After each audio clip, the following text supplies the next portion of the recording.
Welcome viewers, कैसे हैं आप। डिविडेंड पेइंग जो स्टॉक्स होते हैं ना, इनकी बड़ी ज़्यादा अहमियत होती है किसी भी स्टॉक मार्केट में।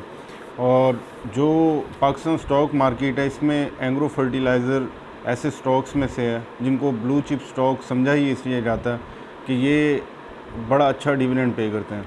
और ये एंग्रो कॉरपोरेशन की चाइल्ड कंपनी है, जिसे सब्सिडरी कहते हैं टेक्निकल जार्गन्स में, फाइनेंशियल जार्गन्स में। और ये कंपनी पिछले 2-3 साल में इसलिए भी ज़्यादा इम्पोर्टेंट हो गई है क्योंकि हमारी मार्केट 2017 से ऑनवर्ड्स काफ़ी क्राइसिस में रही है। तो इस वजह से ऐसे स्टॉक्स की अहमियत बढ़ गई है जिसकी अर्निंग भी काफ़ी स्टेबल थी। और उससे बढ़कर ये चीज़ थी कि ख़ास तौर पे पिछले 2 सालों में इसने 12-13 रुपये डिविडेंड दिया। और इसकी हिस्ट्री है कि ये फर्स्ट क्वार्टर में नहीं देती, बाकी तीनों क्वार्टर्स में देती है। और इसने एज़ यूजुअल फर्स्ट क्वार्टर में नहीं दिया था। अभी सेकंड क्वार्टर के रिज़ल्ट आए हैं, 4 रुपये का डिविडेंड अनाउंस हुआ है और ये रिज़ल्ट आपके साथ में शेयर करने जा रहा हूँ।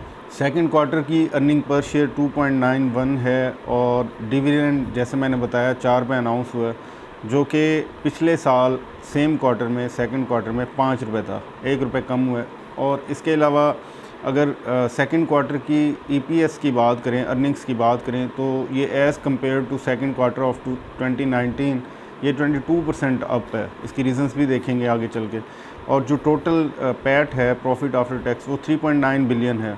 और क्वार्टर देखें, पिछले क्वार्टर के साथ कंपेयर करें सेम में, तो 581% हायर है। और ईयर ऑन ईयर में जैसे मैंने बताया 22% है। तो फर्स्ट क्वार्टर में क्योंकि इसकी इतनी अर्निंग नहीं होती, इसलिए उसके साथ कंपैरिजन नहीं बनता, तो लेकिन बता दिया just for the sake of information.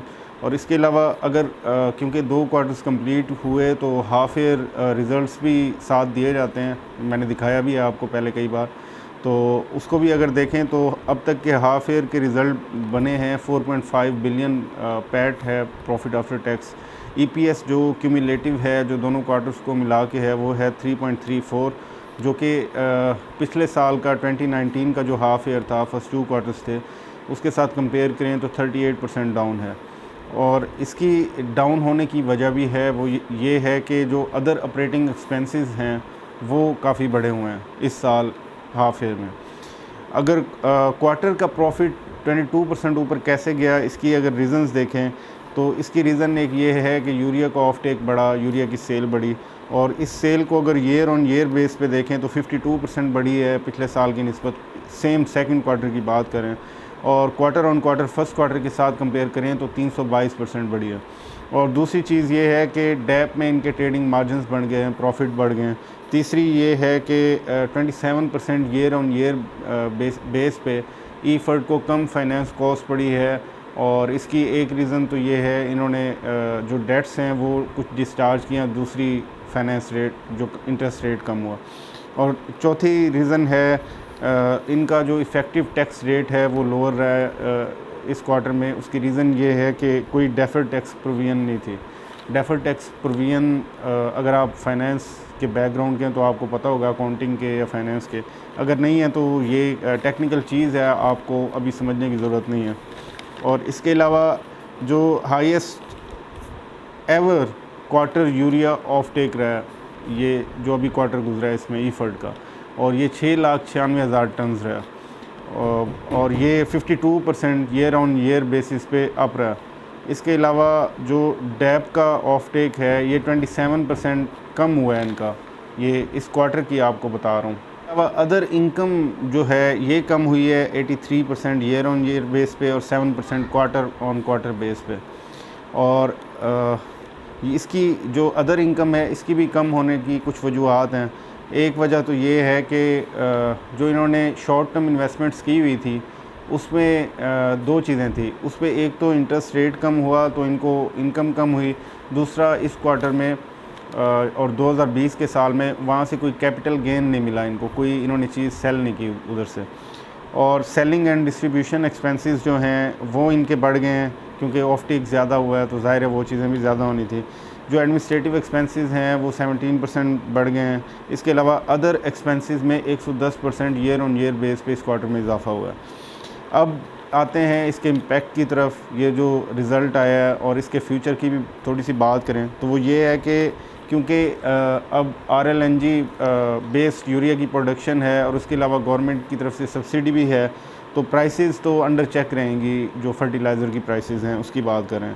दूसरी एक चीज़ ये है, ये चीज़ इम्पैक्ट करेगी, और दूसरी एक चीज़ ये है कि GIDC जो था, गैस इंफ्रास्ट्रक्चर डेवलपमेंट सेस था, जो उसका 2015 का जो वर्डिक्ट था केस का, जो 2015 में एक्ट आया था, वो उसका वर्डिक्ट अभी पेंडिंग है कोर्ट में। और ये मोस्टली रिसर्चर्स यही कह रहे हैं और एनालिस्ट यही कह रहे हैं कि वो इनके अगेंस्ट जाएगा, इनकी मतलब ये फर्टिलाइज़र सेक्टर की, फर्टिलाइज़र कंपनीज़ के अगेंस्ट जाएगा, इनकी फेवर में नहीं जाएगा।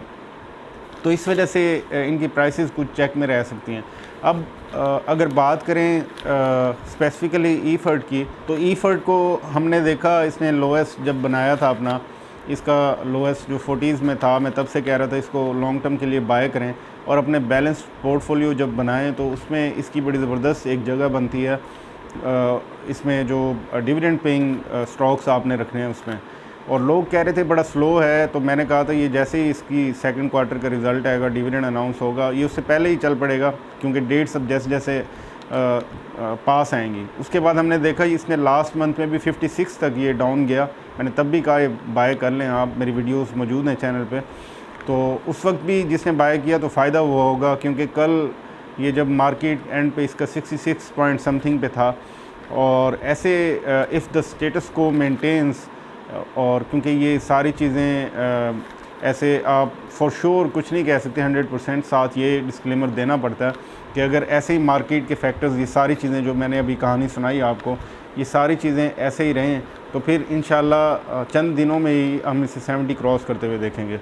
और इसकी डिविडेंड इस साल भी बड़ा अच्छा देगा। ये अभी 4 रुपये दे रहा है, पिछले बार सेम क्वार्टर में 5 रुपये दिया था, तो इतना ज़्यादा फ़र्क नहीं है। तो उसी रेंज में 10 रुपये से ऊपर हम देखेंगे इंशाल्लाह ताला इसका डिविडेंड। और ये सारी चीज़ें ज़ाहिर है वर्किंग से बताई जा रही हैं, तो ऐसे फ्यूचर तो कंपनी वाले ख़ुद भी नहीं पता होता उनको, जस्ट गोइंग कंसर्न होती है। और उसके अलावा मैनेजमेंट ट्राई कर रही होती है कि कंपनी पिछले साल से या पिछले क्वार्टर से ज़्यादा अच्छा परफॉर्म करे। तो होप फॉर द बेस्ट। और ये बड़ा अच्छा डिविडेंड है 4 रुपये। Thank you very much.